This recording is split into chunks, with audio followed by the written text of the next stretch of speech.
welcome to the Africa Briefing Podcast, where we unpack the big stories shaping the continent, one conversation at a time. I am Jon Offei-Ansah.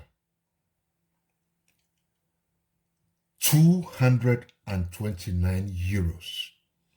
That's how much a Kenyan journalist paid for a single entry visa to Cameroon recently. Just one trip, just one country on our own continent. Let that sink in. That makes it one of the most expensive visas charged by an African country to another African. And it's not just about the money. Cameroon gives visa-free access to just 7 African nations. 7 out of 54. So today I'm asking, why is it still so hard for Africans to move freely across Africa? Why are we paying these exorbitant costs, jumping through bureaucratic hoops and waiting in consulates for permission to visit our neighbors?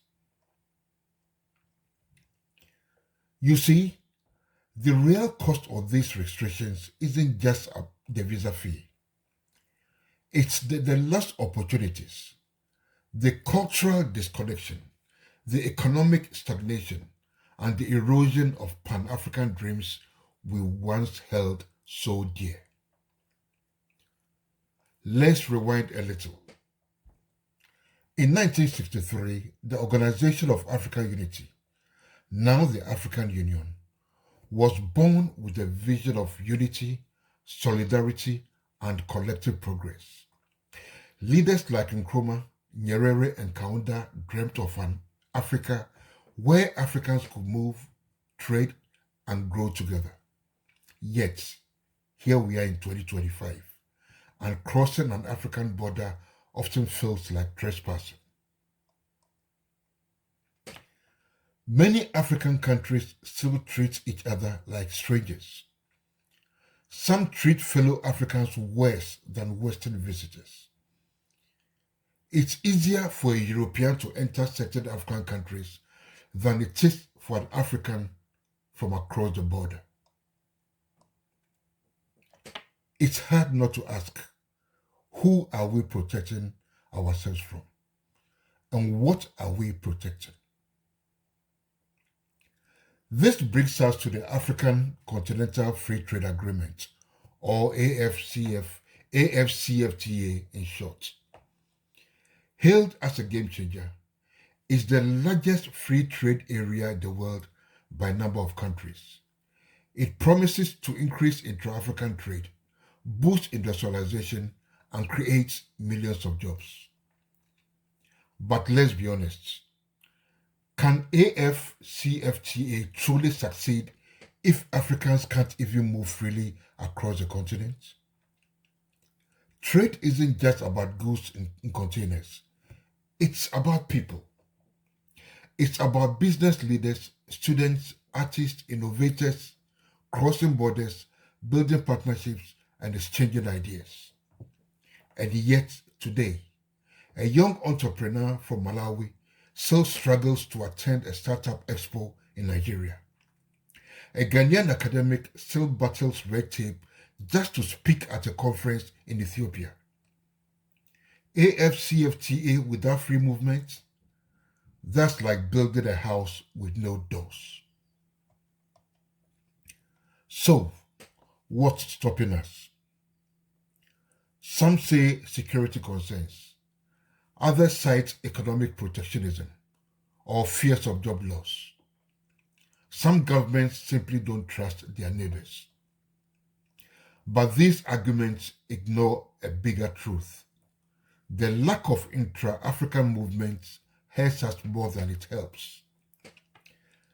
According to the African Development Bank, intra-African trade makes up just 15% of Africa's total trade, compared to over 60% in Europe.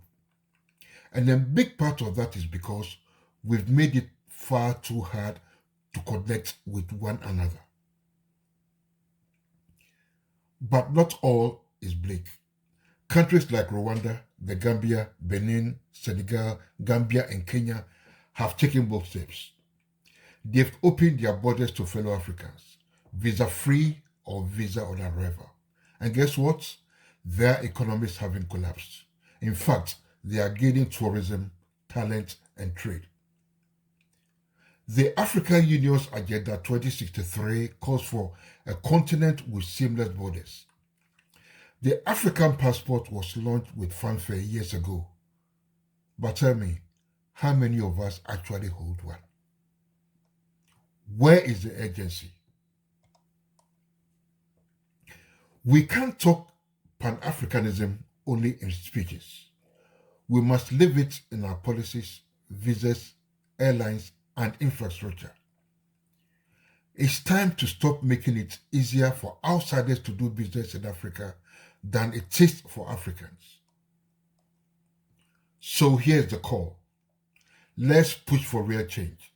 Not just trade agreements, but people agreements.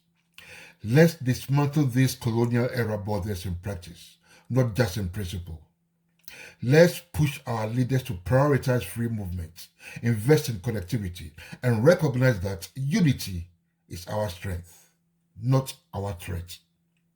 Because until an African can travel across Africa with the same ease as a European travels across Europe, the vision of AfCFTA and of Pan-Africanism itself remains incomplete. I'm Jon Offei-Ansah. This is Africa Briefing, and this week we are not just questioning visa costs. We are questioning the cost of a continent divided by its own hands. Until next time, keep asking the hard questions and keep on keeping hope alive. Goodbye.